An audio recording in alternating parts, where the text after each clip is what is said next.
Hola chicos del grado octavo, este es el video orientador del tema cómo se reproducen las plantas.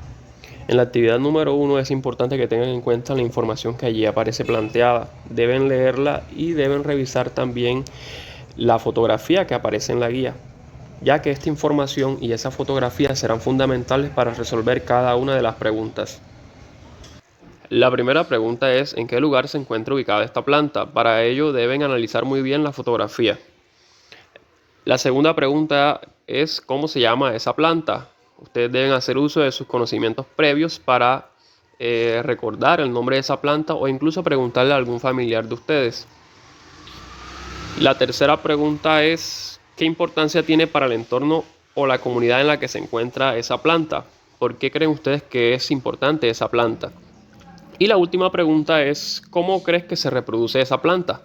Es decir, ¿cómo hace esa planta para poder tener una descendencia?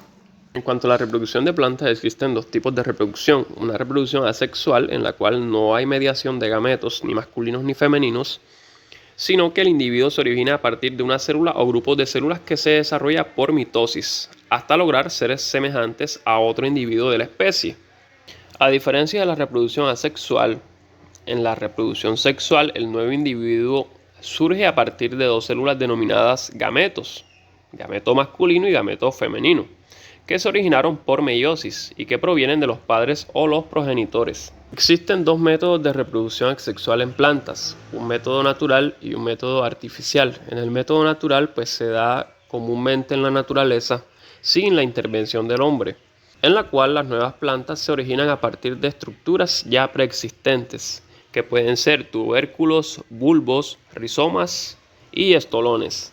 Los tubérculos son tallos subterráneos que acumulan sustancias de reserva, que puede ser almidón. Un ejemplo es la papa y el ñame. Los bulbos también son tallos subterráneos, solo que rodeados de hojas carnosas, como por ejemplo la cebolla y el ajo. Se reproducen asexualmente mediante bulbos. Los rizomas son tallos subterráneos que crecen paralelos al suelo y poseen yemas que dan lugar a tallos y raíces. El orégano, jengibre, el romero son ejemplos de especies que se reproducen mediante este método. Los estolones son tallos rastreros que cuando están en contacto con el suelo emiten raíces y tallos verticales. Las fresas se reproducen mediante estolones. El método artificial en el cual hay una intervención por parte del hombre para hacer cortes y diferentes procedimientos con las plantas, existen tres métodos: acodo, esqueje e injerto.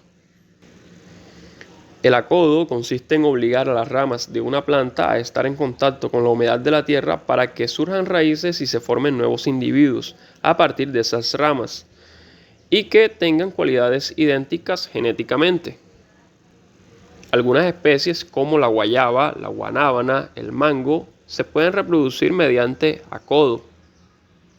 El esqueje son fragmentos de tallo cortados e introducidos en la tierra o agua para producir raíces, por ejemplo, lo que sucede con la yuca. El injerto se presenta cuando una parte del tejido procedente de una planta se une a otra ya desarrollada de tal forma que crezca como un solo organismo. Normalmente los cítricos se pueden injertar en otros cítricos. En cuanto a la reproducción sexual de las plantas, existen diferentes grupos como los helechos, las gimnospermas y las angiospermas. En la misma guía van a encontrar las diferentes partes de una flor. La flor es el órgano reproductivo de la mayor parte de las plantas, el grupo de las llamadas espermatofitas, es decir, las plantas con semillas, que están representadas por las gimnospermas y las angiospermas. Ambos grupos de plantas tienen flores, pero en el caso de las gimnospermas no dan lugar a un fruto. Por el contrario, las angiospermas presentan flores típicas que tras la fecundación formarán semillas encerradas en frutos. Entonces, allí tenemos ya una diferencia entre estos dos grupos de plantas. Una flor típica consta de 4 partes: pétalos, sépalos, estambres y carpelos. La parte que no produce gametos, o parte estéril de la flor, tiene una función protectora o favorecedora de la fecundación. Esta parte está compuesta por el cáliz y los sépalos. y recibe el nombre de periantio. La parte reproductora masculina está formada por los estambres, en cuyo extremo se encuentra la antera. Este es el estambre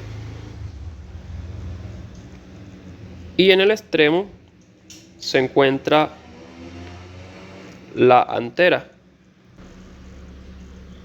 En el interior de cada antera se encuentran los granos de polen, como ustedes lo observan en la imagen.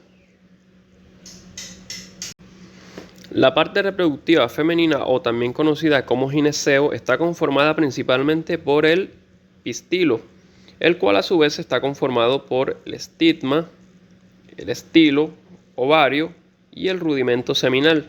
Al interior del ovario se encuentran los óvulos, que van a representar el gametofito femenino. En la actividad número 2, ustedes van a poner a prueba los conocimientos que han aprendido. En la pregunta número 1 van a observar cada una de las imágenes, las van a dibujar en sus cuadernos y van a escribir mediante números cuál es la secuencia de acuerdo a la forma más lógica. Por ejemplo, ¿quién estaría primero? ¿La semilla o la semilla germinada? Entonces, cada uno de esos procesos va a llevar un número de acuerdo al orden en el que ocurren. En la pregunta número 2, ustedes van a identificar en el dibujo las partes de la flor y van a explicar la importancia que tiene la parte C. Para esto es muy importante que revisen las estructuras de la flor y logren identificar a cuál corresponde la parte C. En la parte 3 de la actividad número 2, ustedes van a elegir una de las siguientes ideas para armar un huerto o un jardín en casa. La primera idea es con botellas de plástico, así como aparece en la imagen. La idea número 2 la pueden hacer con botas y con zapatos, y en la idea número 3 la pueden realizar con otros materiales.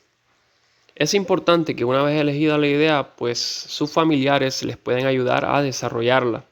También es fundamental que revisen las demás instrucciones que aparecen en la guía para desarrollar esta idea de la forma más exitosa posible. De igual manera, en la actividad número 3, ustedes van a evaluar las dificultades y mejorías que le harían a esta guía.